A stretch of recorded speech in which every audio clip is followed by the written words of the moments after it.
and you know you live in Arizona, whatever, they'll visit you all the time. They'll test you a bunch. You know, Yeah. there's some people that have been tested a bunch. They get tested a lot, and then some people that don't get tested as much. And if you're gonna go and do your camp in Thailand, or you're gonna go do your camp in Dagestan, or it's a lot more difficult to get to you to test you randomly.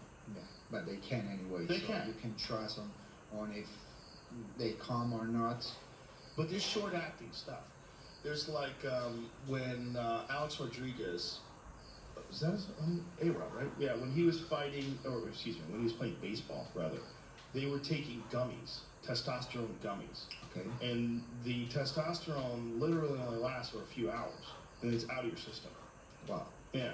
I never heard of that. Yeah, there's certain stuff that you can take, like EPO, that's very short-lasting, very difficult to test, very short-lasting.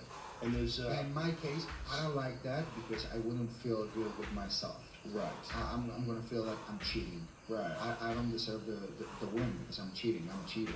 right. I can have that thought about myself. All the time when I walk inside the octagon, I feel that I didn't cheat and I deserve the win. And that's why I'm going to win. Well, that's why guys like BJ Penn are so impressive, because BJ Penn was clean when everybody was cheating. Yeah. Because back then, it was really difficult to test. All they tested was at the weigh-ins. So at the weigh-ins, that's like an intelligence test. Like if you cheat and take steroids intelligently, by the time you get to the weigh-ins, you're going to be clean. If you do it with a doctor, Okay. I know camps, and I don't want to say the names, No. but they had scientists working for the camps. And the scientists, these doctors, would study guys' blood work and make sure that they were clean by the time they got into camp or by the time they got into weigh-ins.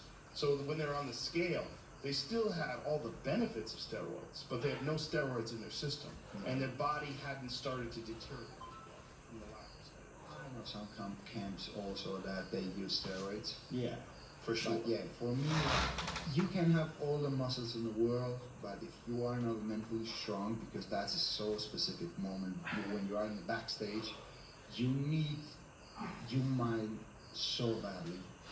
You need it more than your body sometimes. Because, as I told you, you can have all the muscles in the world, but you need this muscle as strong as possible, you know? And if you know you cheated, And that if you know muscle's you're good. cheating, that you are not in what you in reality are saying that you are, Right. that's a tough one. Yeah. I don't wanna see myself in that situation never. That's a champion's mindset. Yeah. Yeah, that's a real champion's mindset. Some guys, they just want to do anything to win. They want to do anything to win. And if they have to cheat to win, they'll cheat.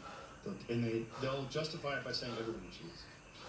Yeah, I'm a God believer, and my mindset is like, of course I want to win. I prepare myself to win, but if he destroys my plans, it's because maybe my plans could destroy me. So I don't want to have anything because I want to have it. If he decides it, if God decides to give it to me, I accept it. I will do everything to get it because I decided from all my heart. And if he says that if I decided I have the faith, I will get it. So this And is the reality is, if you give everything you have and you lose, you win a lesson. And you realize you're not at the level that you need to be. there's never a lose. Or you win or you learn. And learning is also a winning. Where did you develop your mindset? Have you got any mental coaching? Did you read books on psychology? I read a lot of books. I try to read at least 30 minutes a day, but it's every day. Every day. What you do in your daily habits, it what makes the difference, right? Because we can decide our future, but we can decide our habits, and our habits decide our future.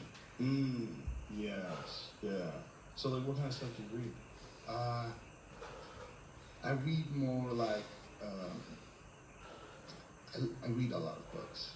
I love reading books of self-development books.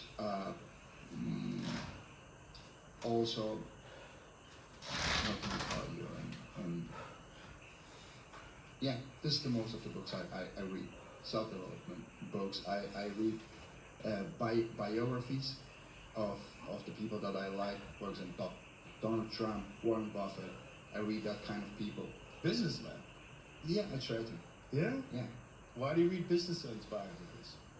Because at the end of the day, right now I'm in sports, but at some point I'm gonna retire. I have to make a living from something, right? Because I'm not gonna be fighting my whole life, and I don't want it either. So yeah, I wanna prepare myself. So, If you want to have an extraordinary life, you have to be an extraordinary person, right? yes. Yeah, absolutely. I'm trying to become an extraordinary person. In That's what all I'm trying- walks of life. In all walks of life. Yeah. So, do you have an idea of when you want to retire? How old are you now? Till I enjoy 28. 20. 28. Till I enjoy. I don't know how many fights. Maybe till 32, 34. Really? Yeah. I don't know. Till I enjoy. Right now I'm enjoying. I don't know what's going to happen tomorrow. So you'll take that road when it comes. What do you mean? You'll find when that happens, when you no longer enjoy, then you'll go on a different path. Then So, you'll retire. I don't know. Right now, I want to become a lightweight world champion. I want to hold that belt too. So I don't know what's gonna happen then. If I'm gonna keep motivated, it's kind of difficult. This is a fight game. Fight game is so hard because you have to go in and take someone's head off, and you can't be that soft guy. You know what I mean? Like that kind guy. You have to be. You gotta have that testosterone. You gotta be vicious. Exactly. Yeah, you gotta be technical, you gotta be smart, but you also have to be vicious. And at the same time, everyone from my family is involved in my career. You know, at some point, maybe I will end up doing different things, maybe some businesses. Right now, I'm doing different things, and I'm enjoying it also. So you're doing different things outside of fighting? Yeah, I have a promotion in Spain right now. Oh, an MMA promotion? MMA promotion. What's it called? Whoa. And the goal with WOW is to because, as you mentioned, When you say whoa, how do Whoa. you spell that?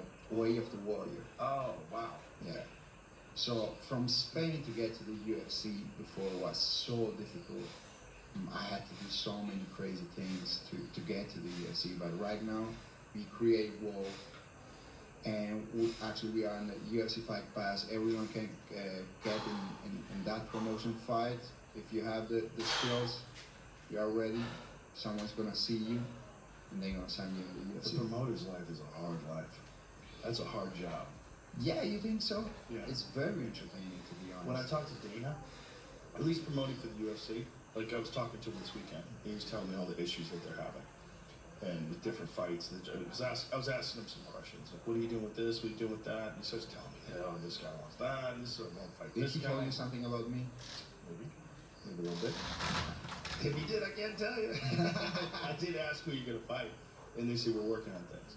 But he was actually specifically talking about what happens if Bilal wins. You know, because Islam and Bilal, they've been talking about Islam fighting Bilal. That's gonna happen. I would like that to happen if Bilal wins, but that's an if. Jack Della Maddalena is a bad motherfucker. He's good. That guy's good. Even if he wins, they're gonna make that fight happen against Islam. You think so? Yeah. Well, if Jack Della Maddalena wins, then Jack is the new welterweight champion. And, you know, maybe he fights Islam. That makes a lot of sense. The problem with Islam fighting Bilal is that they train together. And I think, you know, they kind of So set many guys we see fighting between each other that they used to train before. Oh, I agree. I mean, I think they should fight. Yeah, they should fight. I definitely think they Of should course. fight. I think Khabib doesn't like that idea. Yeah. Yeah. That's how I feel. But it's not just that. I mean, Jane is always putting out a million fires. When you think about it, they have 500 fighters in the roster at least. And, you know, there's all these things that are happening. And like the Arman Sarukian thing. Like his back hurts the day of the fight. And he's got to pull out. Like, this is fucking crazy. This is, you know what I mean? Like, imagine that. You have this whole promotion based around this elite fighter who fought Islam in his first fight, short notice. They go to a very close decision, a very close fight, Arman's gotten a lot better. Islam's gotten a lot better. Then they're gonna fight again, and then the day of, he hurts his back. Crazy. Happens, yeah. Yeah. Very crazy. Yeah. But if you will be in the Dana's place, who would be my next opponent? Islam. 100%. 100%. I wish they. I tried to tell him that this weekend. That would be a great fight. Yeah, that's the fight to make. Because you have a world champion versus a world champion. Like, if anybody deserves a fight for the world title in the next weight class, it's you. It's simple. It's simple. You knocked out Max Holloway. I mean, it's simple. You knocked out Alexander Volkanovski, one of the greatest of all time. It's simple. That's a no-brainer. That's the fight. You know, he doesn't want to fight 45 anymore. He wants to fight 55. World title shot. And nobody would argue with that. That would be a huge fight. Everybody would get excited about it. Yeah. Yeah.